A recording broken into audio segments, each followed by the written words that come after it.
नमस्कार दोस्तों, स्वागत है आपका टीवी 24 नेटवर्क में और मैं हूं अजय सिन्हा। आज उत्तर प्रदेश में मिल्कीपुर सीट पर उपचुनाव को लेकर वोटिंग हुई। 5 बजे तक के आंकड़े चौंकाने वाले हैं क्योंकि जबरदस्त ढंग से वोटर्स ने अपने वोटों का प्रयोग किया, यानी मताधिकार का प्रयोग किया है। वहीं दिल्ली में विधानसभा चुनाव हो रहे हैं, 70 सीटों पर वोटिंग हुई है। 5 बजे तक के आंकड़े वहां भी चुनाव आयोग ने जारी कर दिए हैं और नई दिल्ली सीट, कालकाजी सीट ऐसी हैं जो हॉट सीट मानी जा रही हैं, जिस पर लोगों ने कितने परसेंट वोटिंग की, थोड़ा आंकड़ों पर पहले नजर डाल लेते हैं। अगर हम मिल्कीपुर सीट पर वोटिंग की बात करें तो 5 बजे तक के जो आंकड़े आए हैं वो 65.25% हैं। वहीं दिल्ली में अगर टोटल वोटिंग की बात करते हैं, 5 बजे तक के जो आंकड़े हैं वो 57.78% हैं। साथ ही नई दिल्ली सीट पर जहां से केजरीवाल खुद चुनाव लड़ रहे हैं, वहां पर वोटिंग की बात करें तो 54.27% वोटिंग हुई है। और कालकाजी सीट पर वोटिंग की बात करें तो आतिशी, रमेश बिधूड़ी और अलका लांबा, ये 3 बड़े दिग्गज चुनाव लड़ रहे हैं। मिल्कीपुर सीट पर अगर नजर डालें तो समाजवादी पार्टी से सपा सांसद अवधेश प्रसाद के बेटे अजीत प्रसाद चुनाव लड़ रहे। वहीं अगर बीजेपी से प्रत्याशी की बात करें तो चंद्रभानु पासवान चुनावी मैदान में उतरे थे। अब सबसे बड़ी चीज यह है कि नई दिल्ली की बात कर लें, कालकाजी सीट की बात कर लें, उत्तर प्रदेश में मिल्कीपुर सीट की बात कर लें या पूरे दिल्ली की 70 सीटों की बात कर लें, तो ये 2 चुनाव ऐसे रहे, यानी कि मिल्कीपुर उपचुनाव और दिल्ली का विधानसभा चुनाव, इन दोनों ही जगह जबरदस्त ढंग से एक दूसरे पर आरोप लगाए गए हैं। यानी कि जहां दिल्ली में आम आदमी पार्टी, कांग्रेस और बीजेपी में आरोप प्रत्यारोप का दौर जारी रहा, वहीं मिल्कीपुर सीट पर अखिलेश यादव ने बेहद गंभीर आरोप लगाए हैं। आरोप फर्जी वोटिंग से लेकर गुंडई तक का लगा है। बीजेपी ने भी पलटवार किया है और सबसे बड़ी चीज यह है कि इन दोनों ही जगह एक बात बहुत कॉमन नजर आई, वो है मुस्लिम वोटर्स। यानी कि एक बड़ा आरोप लगा कि मुस्लिम वोटर्स को वोट डालने से रोका गया। जो बुरखा पहने महिलाएं थी उनको चेक किया गया और कहीं ना कहीं ये आरोप बीजेपी पर लगे हैं। इन दोनों ही जगह चुनावों की बात कर ले तो हमारे साथ वरिष्ठ पत्रकार दिल्ली की राजनीति को भी अच्छे समझते हैं और मिल्कीपुर सीट पर उन्होंने जितना भी अगर गणित की बात कर लें, जातीय समीकरणों की बात कर लें, तो उसको बहुत करीब से देखा है। बात करने के लिए हमारे साथ वरिष्ठ पत्रकार मनीष मिश्रा जी मौजूद हैं। मनीष जी, बहुत स्वागत है आपका। बहुत बहुत धन्यवाद अजय। कैसे देख रहे हैं मिल्कीपुर में जिस तरह से रिकॉर्ड तोड़ वोटिंग हुई है? यानी कि जो उम्मीद की जा रही थी कि वोटिंग अच्छी रहेगी, लेकिन जिस तरह से वोटिंग का अगर प्रतिशत की बात करें तो 65.25%, यानी कि 5 बजे तक के आंकड़े हैं, 70% से ज्यादा वोटिंग होने की उम्मीद जताई जा रही है। क्योंकि जब हम लोग ये वीडियो शूट कर रहे हैं तब तक 5 बजे के आंकड़े, 5 बजे तक के आंकड़े हम लोग पास। कैसे देख रहे हैं इतनी अच्छी वोटिंग जो हुई है उसको? अनुमान बहुत चुनाव कवर किए हैं अजय, और उपचुनाव की अगर बात करेंगे, बाई पोल्स की अगर बात करते हैं तो बाई पोल्स में 65% 5 बजे तक एक रिकॉर्ड ब्रेकिंग है। आप मान सकते हैं कि ये ऐसी वोटिंग परसेंटेज, ये बहुत ज़्यादा परसेंटेज है, बहुत ज़्यादा, मतलब एक्सटेंड लेवल पे आप कह सकते हैं कि 65-70%। इवन आप अनुमान अगर आप बात करेंगे उपचुनाव की 45%, 48% यही चुनाव पे रह सकता है, यही परसेंटेज आता है। पर मौसम बहुत इंपॉर्टेंट रोल प्ले करता है। और अनुमान जो चुनाव हुए थे, हमने देखे थे जून में होते थे, मई जून की गर्मी में होते थे। वोटिंग परसेंटेज सुबह बहुत अच्छी होती थी, शाम को बहुत अच्छी थी, पर दिन में नहीं था। हमने इस पर जिक्र किया था अभी 2 दिन पहले जो हम थे, तो हमने कहा था कि जब दिल्ली और मिल्कीपुर चुनाव होगा तो उसमें वोटिंग प्रतिशत देखना होगा किस तरीके से आप देखोगे, क्योंकि मौसम बहुत अच्छा है, मौसम खुशनुमा है, लोग निकलते हैं और बहुत अच्छे से वोट प्रतिशत करते हैं। और आपने देखा भी किस तरीके से 65.25% तक गया है। तो वोटिंग प्रतिशत बहुत अच्छा है। पर कहा जाता है, क्योंकि ये चुनाव का एक समीकरण होता है, ये कहा भी जाता है कि अगर एक्सेस वोटिंग होती है तो जो सत्ताधारी होता है, जो वहाँ का सिटिंग होता है, उसके अगेंस्ट में होता है, लोग उसके अगेंस्ट में आते हैं। अब कैसा रहेगा ये तो आने वाला वक्त बताएगा, क्योंकि मिल्कीपुर के मौजूदा सांसद ही वहाँ के विधायक थे और क्या उनके अगेंस्ट में हुई है, ये देखने वाली बात होगी। 8 तारीख तक का इंतजार करना पड़ेगा। पर हाँ, जिस तरह से आपने कहा कि 65% है और बहुत एक्सटेंट में जान सकता हूँ कि 2-3% आप बढ़ सकते हैं 68%, पर बहुत अच्छा वोटिंग परसेंटेज है, ना केवल मिल्कीपुर का बल्कि दिल्ली का भी अजय। जिस तरह के आरोप लगे मिल्कीपुर में, अखिलेश यादव ने सीधे तौर पर आरोप लगाया कि फर्जी वोटिंग हो रही है, गुंडई हो रही है, बुर्का पहने महिलाओं के चेहरे को चेक किया जा रहा है, उनको रोका जा रहा है। कहीं ना कहीं मुस्लिम वोटर्स पे बहुत ज़्यादा फोकस समाजवादी पार्टी ने किया है। बड़ी संख्या में वोटिंग भी हुई है, लेकिन जो आरोप लगे हैं वो बेहद गंभीर लगे हैं। अखिलेश यादव ने खुद आरोप लगाए हैं, कैसे देख रहे हैं इन आरोपों को?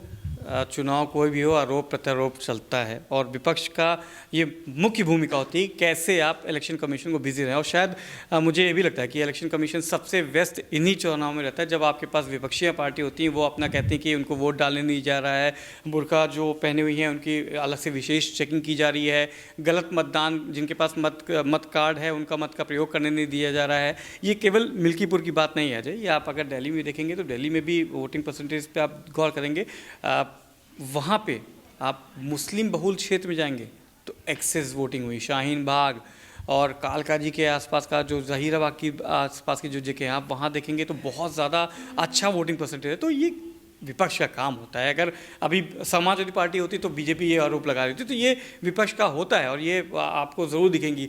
कोई आइडेंटिटी कार्ड चेक करता आएगा, जब आपने देखा ट्वीट किया गया कि आला अधिकारी चेकिंग कर रहे हैं। अभी अगर छोटा अधिकारी चेकिंग करेगा तो होगा कि आला अधिकारी क्यों नहीं मौके पे हैं, आला अधिकारी मौके पे है, तो ये ज़रूर ये आता है और ये एक रूटीन प्रक्रिया है, इसको कह सकते हैं। जैसे एक रूटीन चेकिंग का दौर होता है वैसे ही रूटीन प्रक्रिया है। एक इंगेज रखा जाता है इलेक्शन कमीशन को, और वही होता है क्योंकि आप इलेक्शन में आप अपनी बात नहीं रख सकते। जिस दिन वोटिंग हो रही हो आप कैसे दिखाएंगे कि विपक्ष किस तरह मजबूत है, हम आपके साथ हैं। यही चीज़ें होती हैं कि क्योंकि सोशल मीडिया बहुत ज़्यादा है, आपका एक ट्वीट आप करोड़ों लोगों के पास एक साथ पहुंच सकता है, लाखों लोगों के पास एक साथ पहुंच सकता है। तो एक जरिया होता है कि आप अपनी बात कैसे रख रहे हैं कि गलत वोटिंग हो रही है, एक संदेश देने की कोशिश की जाती है। तो वो सभी हो, चाहे वो राजनीतिक जो भी पार्टी होगी, चाहे वो सत्ताधारी पक्ष हो चाहे विपक्ष हो, वो एक दूसरे को एंगेज करने के लिए ये करते हैं। बट सबसे बड़ी चीज़ जिसके लिए इलेक्शन कमीशन कोशिश करता रहता है, जिसके लिए हम आप अपील करा करते हैं और जिसके लिए राजनेता घर घर जाके कैंपेन करते हैं कि आइए वोट कर लिए, अपना मत का प्रयोग करिए, वो सबसे अच्छी चीज़ वो देखने को ज़रूर मिली है कि चाहे वो दिल्ली हो और चाहे मिल्कीपुर हो। मिल्कीपुर के इसलिए जिक्र करूँगा कि उपचुनाव था, उपचुनाव में ऐसी वोटिंग प्रतिशत मैंने नहीं देखी, इतनी है बढ़िया वोटिंग प्रतिशत होते हुए। तो ज़रूर एक दिलचस्प मुकाबला है। 8 तारीख को जब सुबह 6 बजे से शुरू होगा बैलेट पेपर्स के बाद 7 बजे से जब ईवीएम खुलेंगे, तो निश्चित तौर से अजय निश्चित तौर पे जो रिजल्ट होंगे वो भी आपको चौंकाने वाले होंगे। 2 पॉइंट्स मुझे बार बार हिट कर रहे हैं। पहला कि उपचुनाव में इतनी ज़बरदस्त वोटिंग होती नहीं है, क्योंकि 9 सीटों पर अभी उपचुनाव हुए थे, देखा था कितने % वोटिंग हुई है। दूसरा कि इतनी ज़्यादा वोटिंग किसके खिलाफ हुई है, यानी अगर मान लें कि जब ज़्यादा वोटिंग होती है, गणित बैठाया जाता है कि जब ज़्यादा वोटिंग होती है तो माना जाता है कि जो सिटिंग है वहाँ पर उसके खिलाफ वोटिंग हो रही है। लेकिन अगर दो तरफ से देखें तो एक सरकार सिटिंग है उत्तर प्रदेश में और दूसरा प्रत्याशी समाजवादी पार्टी का उस सीट पर बैठा है, तो वोटिंग आखिर किसके खिलाफ हुई है? इसका जो समीकरण होते हैं और जो कहा जाता है, जो हमारे भी जो सीनियर्स हैं और जो रणनीतिकार होते हैं जो इलेक्शन को बहुत ज़्यादा कवर करते हैं, कि हम लोग भी अब काफ़ी समय हो गया है कवर करते, तो ये माना जाता है कि आप जब इलेक्शन में जब वोटिंग बढ़ के होती है, मतलब एक्सेस वोटिंग होती है, और उपचुनाव की बात करें तो उपचुनाव में अनुमान देखा गया है 45-48% यही वोटिंग होता है।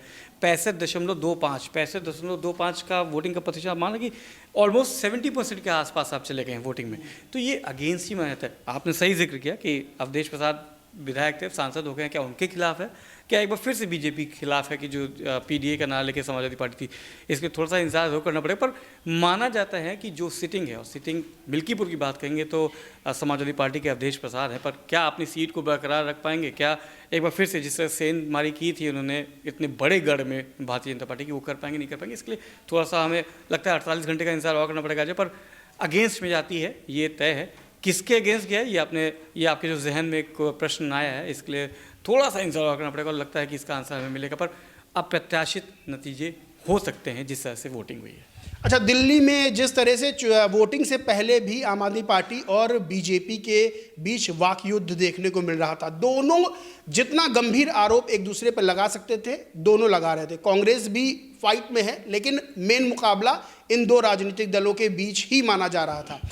अब जिस तरह से वोटिंग के दिन बड़े बड़े आरोप लगाए गए हैं, पैसा बांटने का, दारू बांटने का, मुर्गा बांटने का, उंगली पे वोटिंग से पहले ही स्याही लगा देने का, मतलब तमाम तरह के आरोप हैं। इन आरोपों की गंभीरता को देखते हुए आपको क्या लगता है कि जो चुनाव है क्या वो आम आदमी पार्टी के हाथ से निकलकर बीजेपी के पास जा रहा है, या फिर आम आदमी पार्टी फिर से रिपीट करने वाली है, क्योंकि आरोप बहुत कुछ कह रहे हैं? देखिए, आरोप जितने भी आप देखेंगे लगाए गए हैं तो आम आदमी पार्टी सबसे ज़्यादा लगाए, चाहे वो मनीष सिसोदिया हों, चाहे सौरभ भारद्वाज हों, चाहे खुद आतिशी हों और अरविंद केजरीवाल हों, इन्होंने खुद आरोप लगाए हैं। और ये एक दिन पहले से आप देखें तो जिस तरह से आपने जिक्र किया जाए कि माफ़ करिएगा, आम आदमी पार्टी और भारतीय जनता पार्टी के बीच में नहीं, वहाँ पे था आम आदमी पार्टी, ईसी वर्सेस बीजेपी, ये चल रहा था वहाँ पे, इन तीनों के बीच। कांग्रेस की बात अजय आप इतने सालों से पत्रकारिता कर रहे हैं, आपको क्या लग रहा है कि जितने गंभीर आरोप लग रहे हैं उतनी गंभीरता शायद कांग्रेस चुनाव ही नहीं लड़ रही है? आपको कहीं इसमें आपको दिखा नहीं होगा कि इतनी गंभीरता से चुनाव लड़ रहा है। जितने गंभीर आरोप लग रहे हैं उस हिसाब से तो चुनाव भी नहीं लड़ा, कांग्रेस ने अपने आप को किनारे रखा है साइड।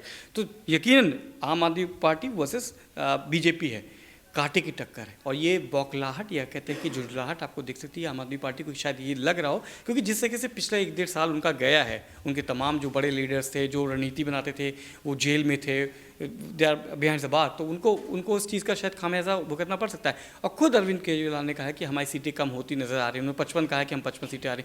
अगर आपको अंदाज़ा है अजय, देखिए आपको अपने बारे में सबसे ज़्यादा किसको पता होगा? आपको अपने बारे में सबसे पता होगा, मैं आपके बारे में उतना नहीं बता पाऊंगा। इसलिए कहीं ना कहीं उनके एक अंदेशा है कि हमारी सीटें कम हो रही। क्या इतनी कम हो रही हैं अजय कि बीजेपी वहाँ पे सत्ता पे आ सकती है?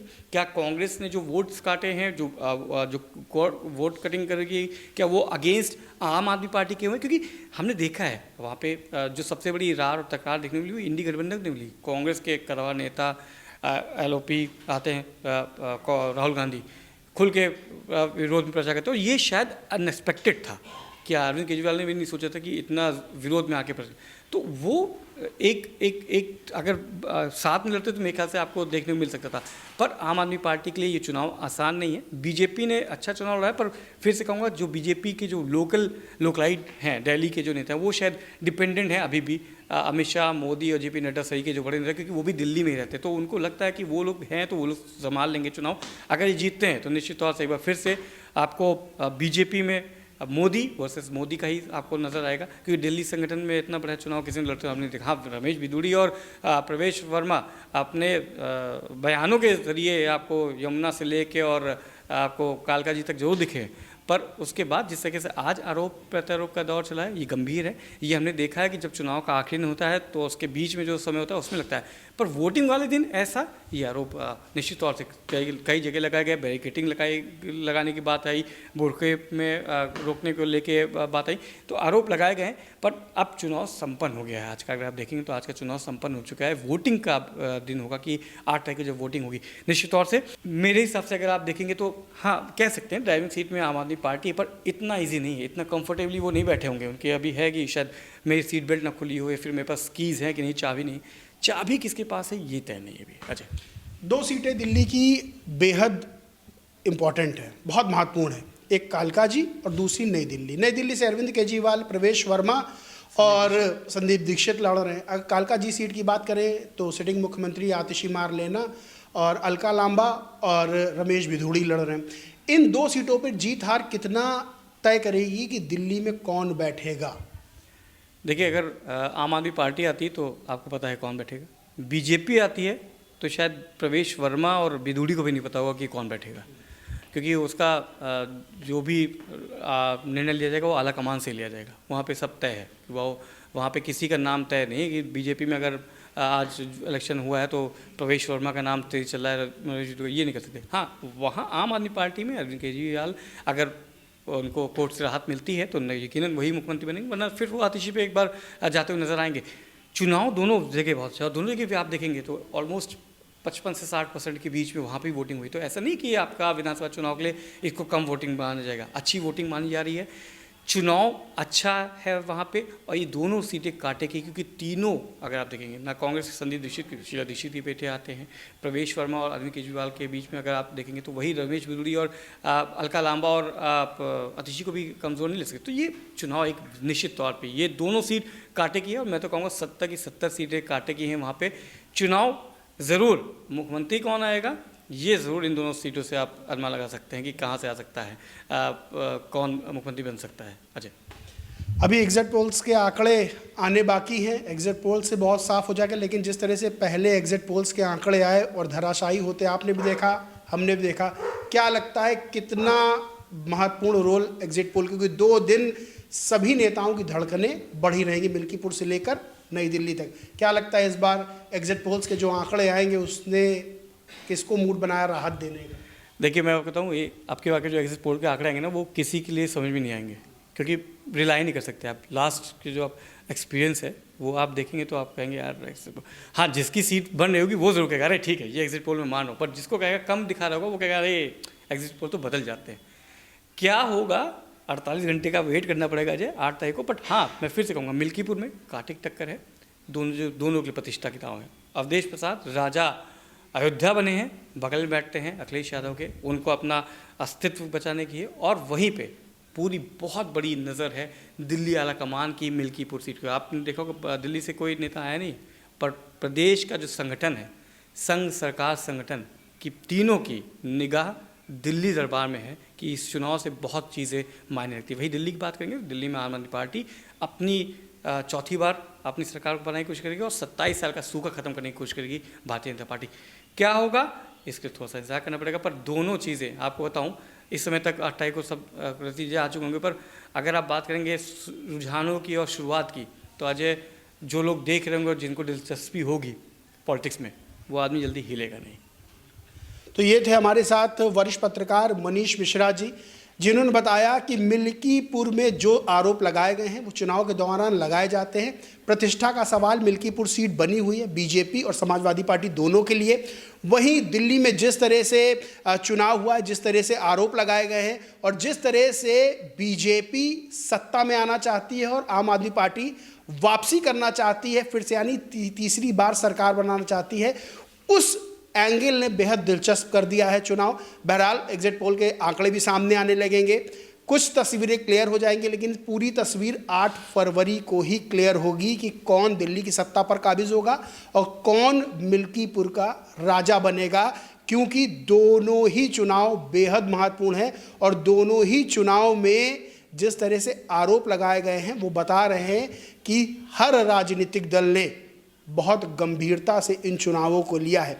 बहरहाल 8 तारीख को नतीजे सामने आएंगे, पूरी तस्वीर क्लियर हो जाएगी। लेकिन अब एग्जिट पोल्स का जो दौर है वो शुरू होगा और 2 दिनों तक एग्जिट पोल के आंकड़ों पे ही बातें होंगी, खेला जाएगा। जितने नेता हैं कुछ को राहत एग्जिट पोल से आंकड़ों से मिलेगी, कुछ को एग्जिट पोल के आंकड़े दर्द देने वाले हैं। बहरहाल दोस्तों इस पूरे मामले पर आप क्या सोचते हैं, क्या मानते हैं, कमेंट करके ज़रूर बताएं। वीडियो अच्छा लगा तो लाइक करें, खूब शेयर करें और चैनल को सब्सक्राइब नहीं किया तो सब्सक्राइब करके बेल आइकन ज़रूर दबा लें। धन्यवाद।